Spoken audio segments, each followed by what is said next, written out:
अच्छा, एक और प्रश्न होगा। यहाँ के युवा पत्रकार मनीष कश्यप पर एनएसए लगा है, बेऊर जेल में अभी वह बंद है। सवाल ये उठता है कि उदयनिधि स्टालिन जब सनातन धर्म पर आरोप लगाते हैं, बीमारियों से उसकी तुलना कर देते हैं, तो उदयनिधि स्टालिन पर एनएसए नहीं लगता है, पर बिहार के बेटे, यहाँ के लोगों का कहना है कि बिहार के बेटे मनीष कश्यप पर एनएसए लग जाता है। इसके विषय में क्या कुछ कहेंगे? क्या गठबंधन की सरकार यह चाहती है कि सनातन धर्म का विरोध हो, सनातन धर्म के बारे में गलत टिप्पणियाँ हो? सरकार की तरफ से ऐसा कोई बयान भी अभी तक सामने नहीं आया। बिहार के हजारों बेटों के साथ अन्याय करने का अगर किसी ने काम किया है, बिहार के हजारों लाखों बेटों के भविष्य को चौपट करने का अगर किसी ने काम किया है, तो वो इसी प्रकार के लोग हैं। ये भी समझने की आवश्यकता है, पत्रकारिता लोकतंत्र का चौथा स्तंभ है। जब कोई व्यक्ति पत्रकारिता करता है तो वो कहीं ना कहीं अपनी जान हथेली पर लेकर के वो आगे बढ़ता है और समाज के विभिन्न मुद्दों को लेकर के लोगों के सामने जाता है, लोगों के सामने प्रस्तुत करता है।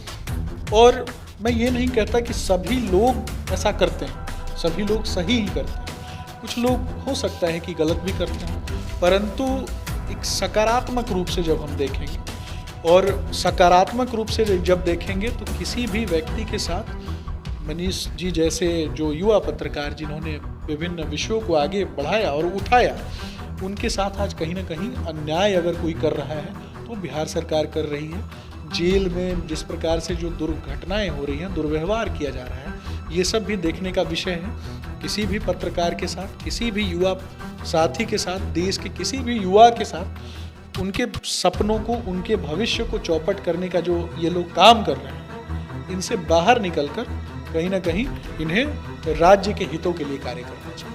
तेजस्वी प्रसाद यादव जो है मनीष कश्यप से डर गए हैं, क्या उनके विषय में बोलने से बच रहे हैं? क्या वो चाहते हैं कि मनीष कश्यप अंदर ही रहें? जिस प्रकार मनीष कश्यप ने कमिटमेंट कर दिया था कि मैं अगर बाहर निकलूंगा तो 180 दिनों में सरकार गिरा दूंगा, इस प्रकार की बातें जो मनीष कश्यप ने की थी। तो क्या लग रहा है तेजस्वी यादव जो है डर गए हुए हैं, कुछ बोलने की चाह रहे हैं? क्योंकि तेजस्वी यादव जी भी युवा हैं और मनीष कश्यप भी युवा हैं।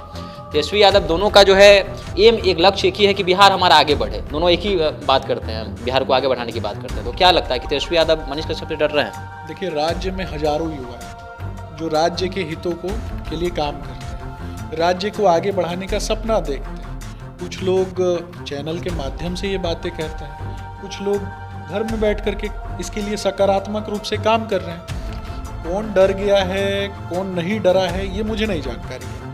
मैं बस इतना बोलूँगा कि लोकतंत्र का चौथा स्तंभ है पत्रकारिता। लोकतंत्र के चौथे स्तंभ को बनाए और बचाए रखने के लिए काम करने की आवश्यकता है। आपने देखा होगा कि दिल्ली में 14 पत्रकारों को ये जो घमंडिया गठबंधन के लोग हैं, इन्होंने बैन किया। क्यों बैन किया, ये भी समझने की आवश्यकता है।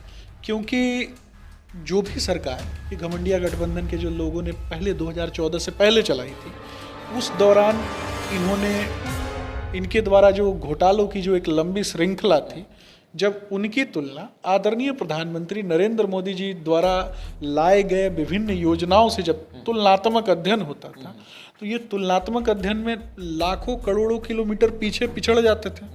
तो जब तुलनात्मक अध्ययन में ये पिछड़ने लगे, उसके बाद इनके मन में जो नफरत का जो बीज था वो अंकुरित होने लगा, यानी लोकतंत्र के चौथे स्तंभ के खिलाफ, और इन्होंने लोगों को बैन करना प्रारंभ किया।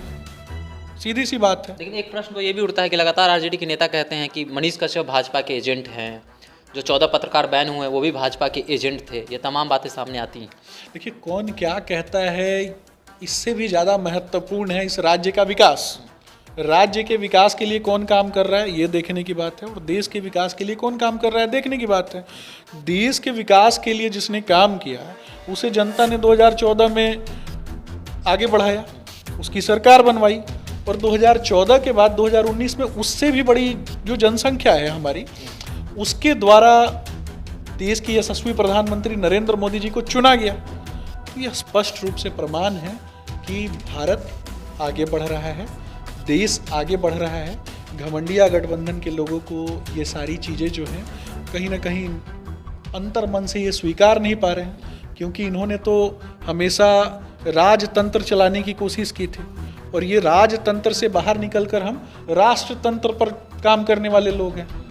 तो इन्हें ये सारी चीज़ें समझ में नहीं आती हैं, इसीलिए हमेशा मुद्दों को भटकाने की कोशिश ये लोग कर रहे हैं।